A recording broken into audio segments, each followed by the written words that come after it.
Hello दोस्तों, स्वागत है आपका फिर एक और मर्डर मिस्ट्री में। तो चलो शुरू करते हैं।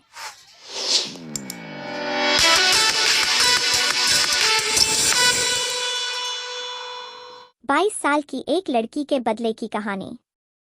कुछ दिन पहले नोएडा पुलिस ने एक ऐसे मर्डर केस का खुलासा किया जिसकी मास्टरमाइंड निकली एक मर चुकी लड़की, जिसने न सिर्फ अपने मौत का ड्रामा रच दिया बल्कि इसके लिए एक लाचार लड़की को मौत के घाट भी उतार दिया।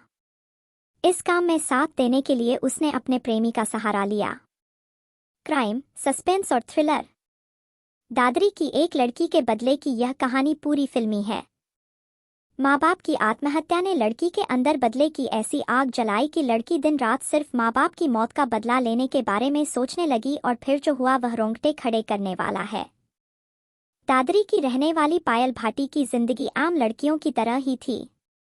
22 साल की पायल गाजियाबाद से ग्रेजुएशन की और वह सेना में नौकरी करने का सपना देखती थी। खाली समय में टीवी देखना, सोशल मीडिया पर समय बिताना यह उसकी दिनचर्या थी। लेकिन पिछले साल कुछ ऐसा हुआ जिसने उसकी जिंदगी को मकसद सिर्फ बदला लेना बना दिया। पिछले साल मई में पायल के माँ बाप ने आत्महत्या कर ली। बेटे की शादी के लिए माँ बाप ने एक रिश्तेदार से 5 लाख का कर्ज लिया था, लेकिन कर्ज समय पर न चुका पाने की वजह से रिश्तेदार बार बार परेशान करने लगा।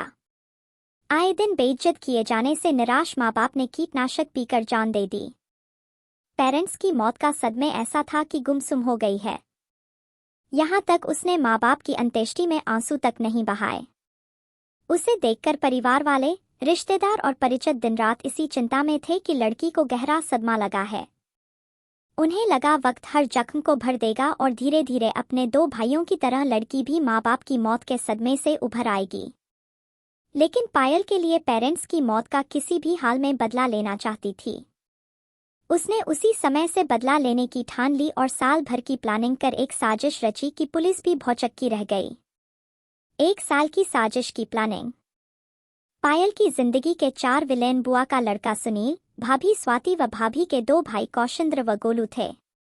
वह इन चारों को ही अपने माता पिता की मौत का जिम्मेदार मानती थी। पायल इन चारों की हत्या करना चाहती थी। उसने साल भर तक प्लान बनाया और इन चारों की हत्या करने के लिए उसने तमंचा व 10 कारतूस भी खरीद लिए। लेकिन इस प्लान में एक लूपहोल था।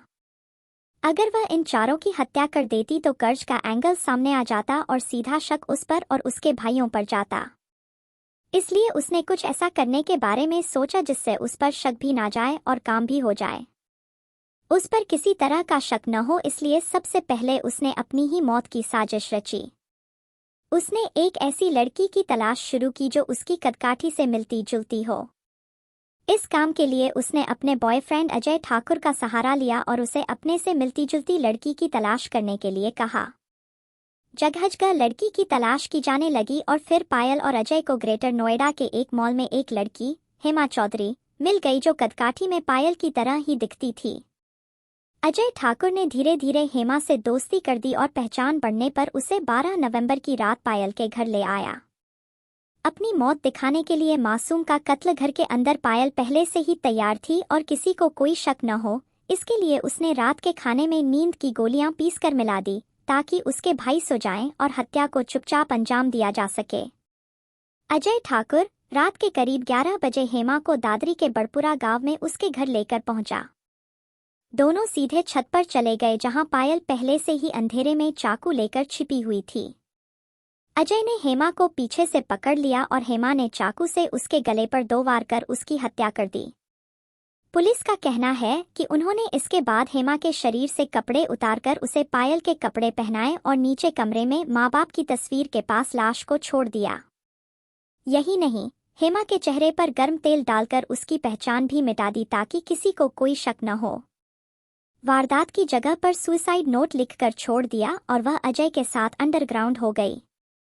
लाश देखने के बाद पायल के भाइयों और रिश्तेदारों को लगा कि माँ बाप की मौत से डिप्रेशन में आकर उसने अपनी जान दे दी है।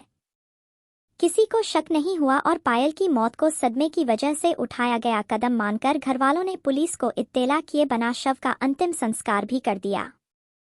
इस साजिश के पहले प्लॉट में पायल सफल हो चुकी थी। अजय के हेमा को किए गए फोन कॉल ने इस साजिश से पर्दा उठा दिया।